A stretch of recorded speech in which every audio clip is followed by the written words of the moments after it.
Oh, well, as John explained earlier, Gabriel, we didn't make a decision ourselves. That decision was made for us by the Australian government, and we were conscripted, that is, called up to do national service. And it was a very, to some people, it was a very unfair system, because only a few of us were called up out of the entire cohort of young men who could have been called up.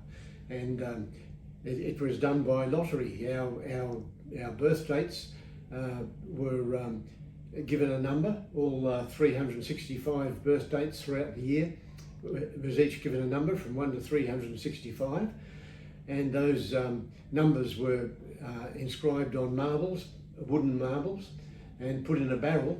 And every couple of months, a set number of marbles will be taken out of the barrel at random, and if the number on that marble corresponded to your birth date, you were called up, unless there was a good reason not to be.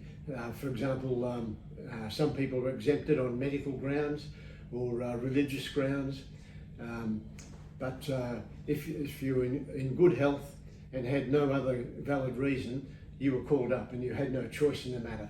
Although you could be deferred. I was deferred because I was studying, so they allowed me to finish my studies, but I still had to go into the army when I finished. Right. That does seem a bit unfair, actually, now that I think about it. It was fair, both fair and unfair. A bit like a lottery, but... It was a lottery, but it was a lottery. It's not like $1 million, it's No, a bit more. no, certainly wasn't. Similar to Andrew, I was a national serviceman.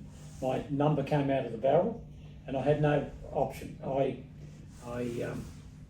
There's an interesting story. Before you went into the army, you had to have a medical, and our medical was done Camberwell, near the Camberwell station.